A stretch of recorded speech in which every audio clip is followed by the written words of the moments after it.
There are certain names that just instantly make you think genius. Absolutely. And for so many people, that name is Sir Isaac Newton. I mean, he's not just famous, he fundamentally reshaped how we see the entire universe. He really did. So today, we're doing a deep dive into the life, the mind of this, well, extraordinary individual. Sounds great. We've been digging into sources like The Genius of Isaac Newton, which gives a really comprehensive look at his work, science, math, even philosophy. He covers a lot of ground. Right. And our mission for you today is really a shortcut to understanding why is Newton considered just so influential. We want to pull out those key aha moments, without getting completely bogged down in every single detail. Yeah, distill the essence. Exactly. Ready to unpack what made him such a giant. Let's do it. It's fascinating when you think about his timing, too. Born in 1642. Okay. That's the exact year Galileo died. Wow, really? Yeah. Like passing the torch. It almost feels symbolic, doesn't it? Ushering in a new scientific era.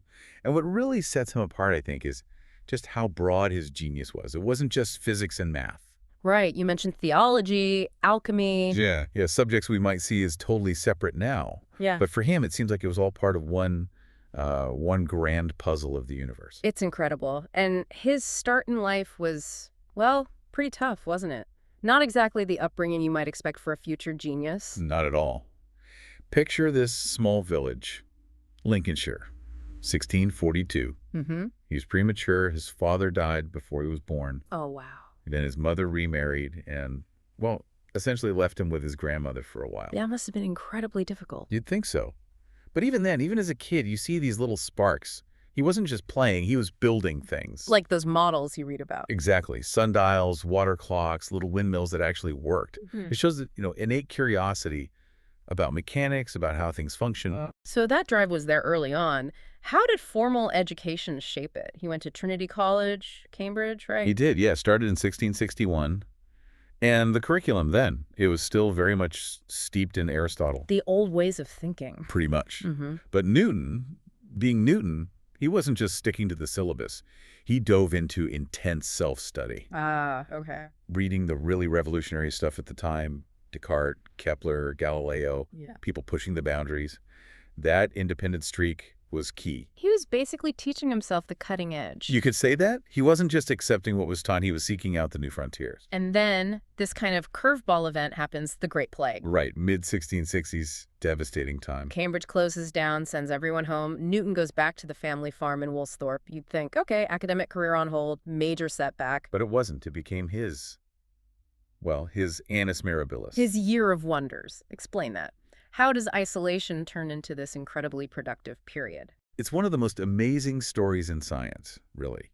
It seems that being away from, the distractions, the routines of Cambridge, it gave him this incredible mental space. Uninterrupted thinking time. Exactly.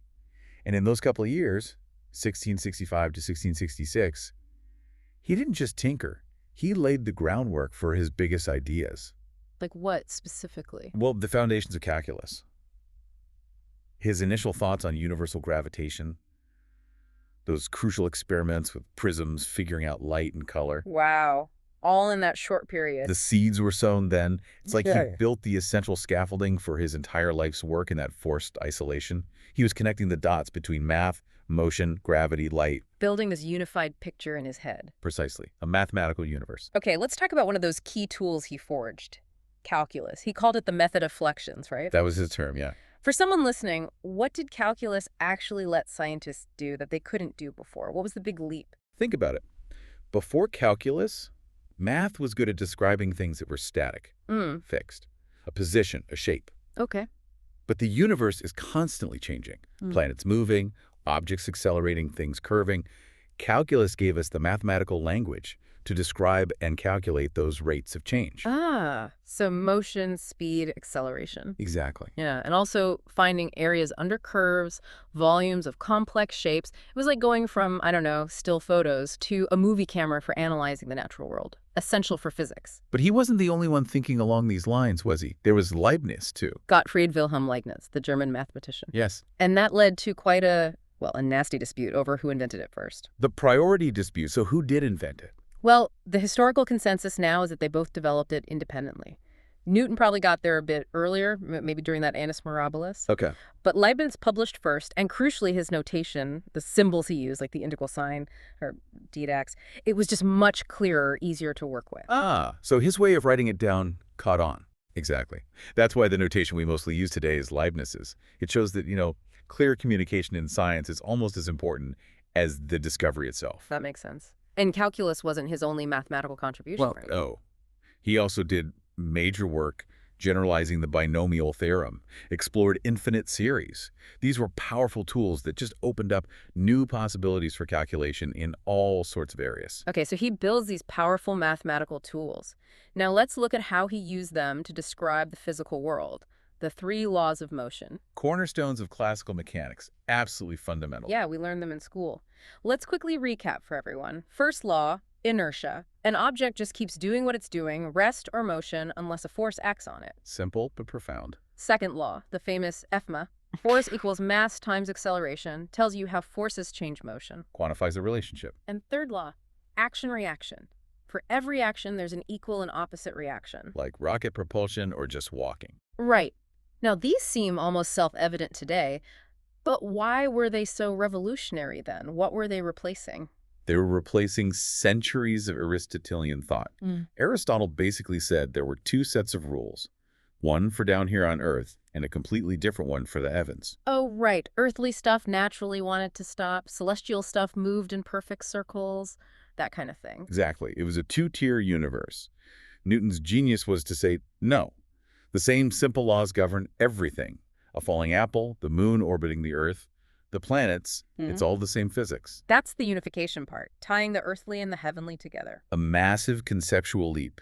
It created a single, coherent system for the cosmos. And that leads us straight to maybe the most famous story, the apple, universal gravitation. Ah, yes, the apple anecdote. Probably embellished, right? But it gets the core idea across beautifully. It does. The key insight wasn't just gravity makes things fall.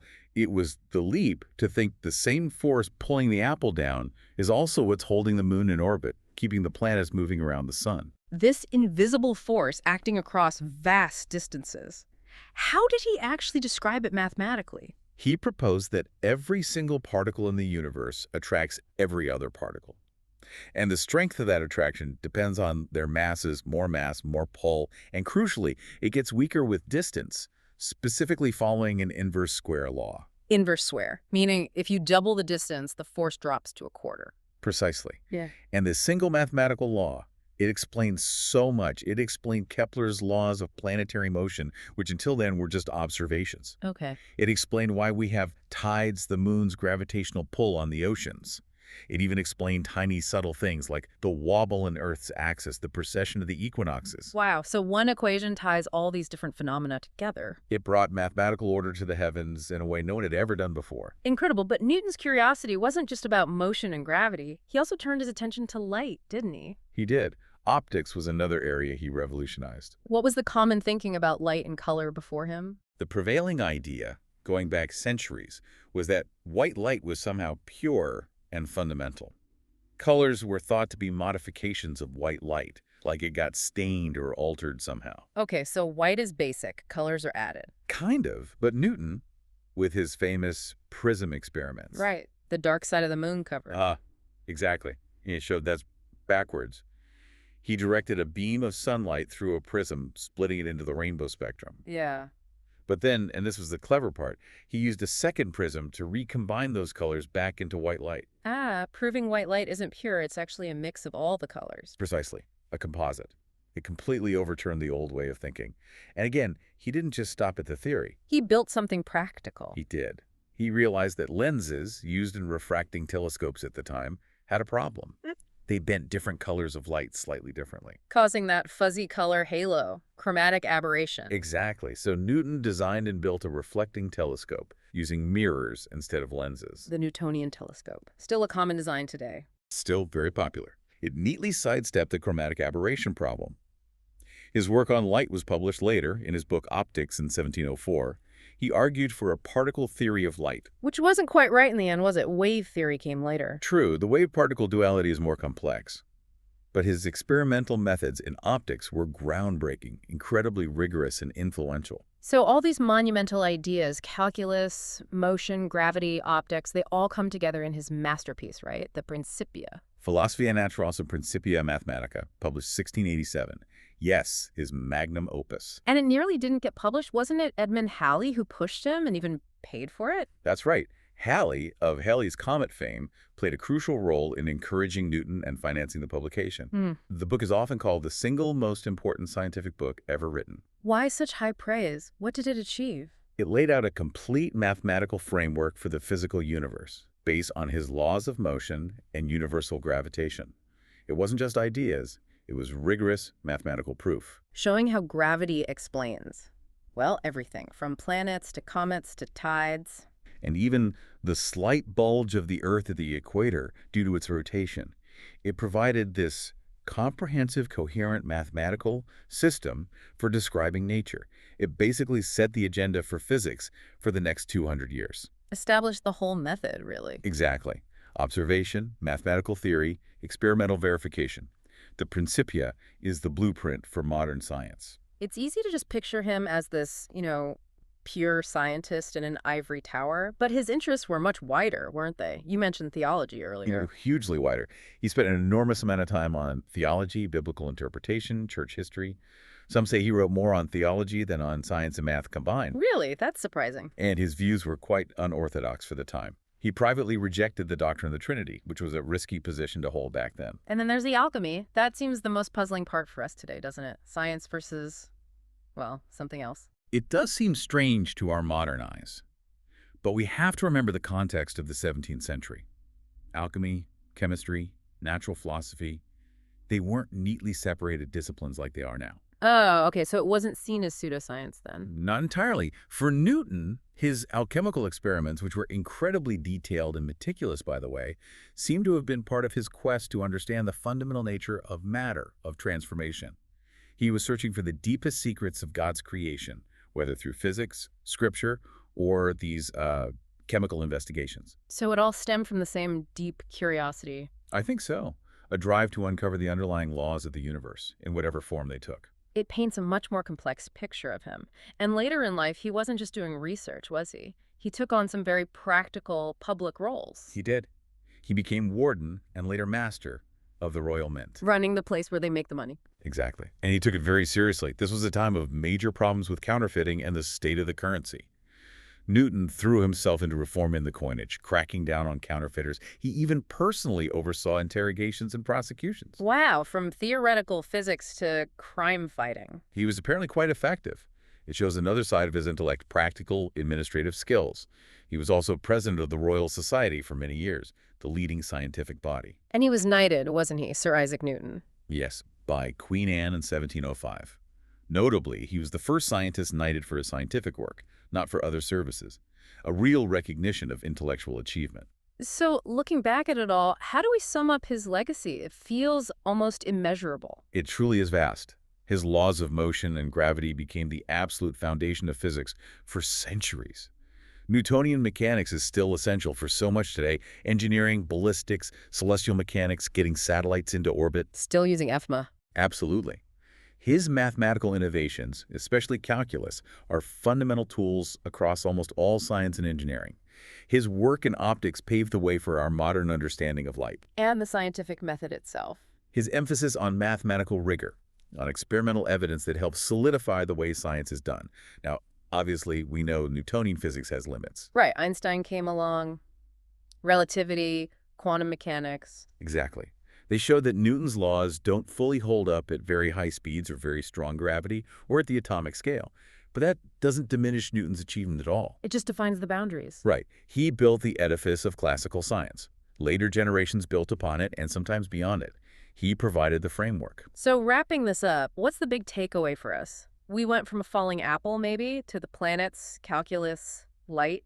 He really did answer age-old questions, didn't he? He did. He provided a coherent mathematical description of the physical world that was unprecedented. A true visionary. You know, Newton himself had that famous quote, "If I have seen further, it is by standing on the shoulders of giants." A wonderfully humble statement. But it feels like for pretty much everyone who came after him in physics and math, he became the giant, right? He absolutely became the giant.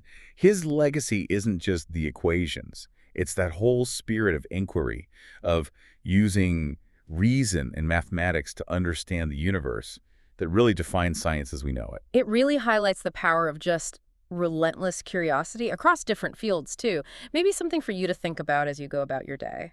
How much of our modern world, our technology, our basic understanding of how things work from, I don't know, launching a satellite to predicting the tides, still rests directly on those principles Newton figured out, many during that solitary year of wonders?